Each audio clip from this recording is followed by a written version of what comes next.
Welcome to Blackman Folktales. Kindly subscribe to our YouTube channel. Also like and share. And don't forget to turn on the notification bell, as this means the whole world to us. The classroom windows rattled faintly as the afternoon wind pressed against the old wooden frames, filling the air with the scent of dust and freshly sharpened pencils.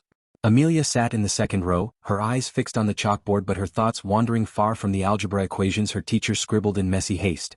At 16, she was known for her bright mind, the way she devoured books and filled her notebook margins with stories that made her classmates laugh or sigh in admiration. She dreamed of becoming a writer one day, her words painting worlds more exciting than the small town where she lived with her widowed mother. Life, though modest, was safe, filled with the steady comfort of her mother's sacrifices and the fragile bubble of innocence Amelia still carried with her. But innocence, like glass, is fragile and destined to shatter. It began the day Martin walked into her life. He was older, confident in ways boys her age never were, his crisp shirt tucked neatly and his smile carefully rehearsed. Martin wasn't from her world.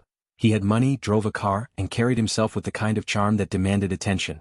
At first, Amelia felt a mix of curiosity and intimidation, the same way one might feel standing too close to fire, drawn in by its warmth, yet instinctively aware of its danger. Martin noticed her quickly, and when he spoke, his voice softened into a tone that seemed designed only for her. Compliments fell like rain, telling her she was smart, telling her she was beautiful, telling her she was different from the rest. And Amelia, who had never known the flattery of boys, much less the deliberate focus of a man, found herself listening, her cheeks warming with a strange mixture of pride and unease. She didn't know it yet, but that was the first crack in the glass, the first step into a story she had never meant to write for herself. At first, Martin's attention felt like a secret blessing, something thrilling she dared not share with her mother or friends. When he appeared near the school gates, waiting by his car with that polished grin, her heart raced in ways she didn't fully understand. He gave her gifts, small things at first, a notebook for her writing, a pen that gleamed like silver in the sunlight. Soon the gifts grew into more: a new dress, shoes her mother could never have afforded, the occasional envelope of money he urged her to keep just for yourself. He told her she deserved better than her simple life, that she was meant for something greater. Amelia, still just a schoolgirl, mistook his manipulations for love, for destiny unfolding in her favor. She found herself lying to her mother, staying late after study group, hiding the new things Martin bought with hurried explanations. Deep down, guilt stirred in her chest, but it was buried beneath the intoxicating rush of being seen, desired, and chosen. Martin had woven a cocoon of promises around her, painting himself as her escape from small-town mediocrity. What Amelia didn't realize was that his kindness had strings attached, invisible threads that would tighten around her until they strangled. In her notebooks, her once colorful stories of adventure and laughter began to shift into tales of forbidden romance and secret meetings, echoes of the life she was beginning to live. She didn't see how much of herself she was giving away piece by piece, until one evening when Martin leaned closer, his words smoother than silk but heavier than any story she had ever written. It was the night her innocence slipped from her like water through open hands, gone before she could even name the loss. The weeks that followed blurred into a mix of stolen moments, hidden rendezvous, and Amelia's increasingly fragile sense of control. At school, she still wore her uniform and carried her books, but inside she felt different, older in a way that frightened her. She often caught herself staring at the mirror, trying to reconcile the girl she saw, the girl with neat braids, ink stains on her fingers and a nervous smile, with the one Martin seemed to treat as if she were already a woman. Her mother began to notice the changes too, the lies Amelia struggled to stitch together, the faraway look in her eyes, the way her laughter no longer rang with the same innocence. And then came the sickness. At first she thought it was stress, the nausea, the exhaustion, the strange heaviness in her body. But when the truth revealed itself, it didn't come gently. It crashed into her life like a storm, scattering every dream, every plan she had clung to. Pregnant. The word echoed in her mind, terrifying and unbelievable. She was only 16. She was just a schoolgirl. How could she carry such a burden? Her classmates whispered when her secret slipped out, their laughter sharp as knives, their stares unrelenting. Teachers who once praised her brilliance now avoided her, disappointment etched into their eyes.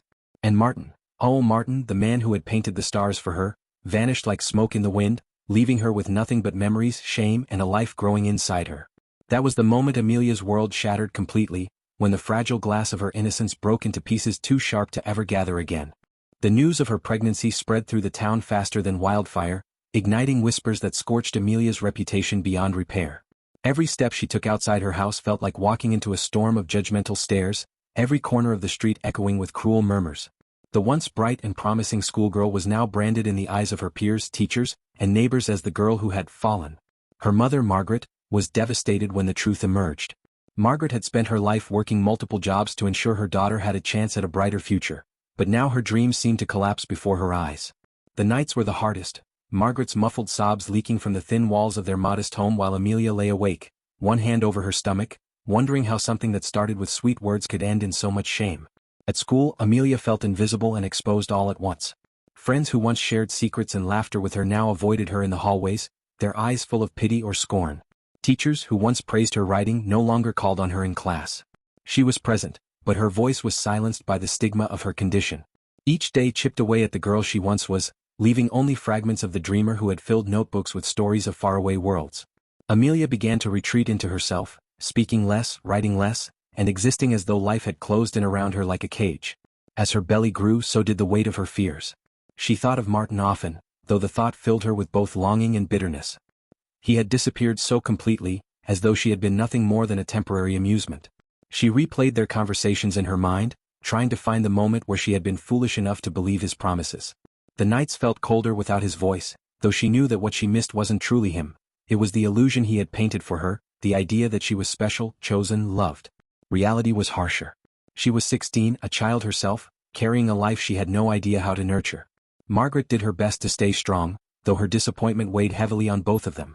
She alternated between anger and sorrow, her words sharp one moment and tender the next. "You're still my daughter," she would whisper sometimes, her voice breaking, "but I wish you had told me sooner." Amelia clung to those words, though they felt like a fragile thread keeping her from unraveling completely. At night, when the world was quiet, Amelia would write letters she never sent. Letters to Martin, to her unborn child, to the girl she used to be.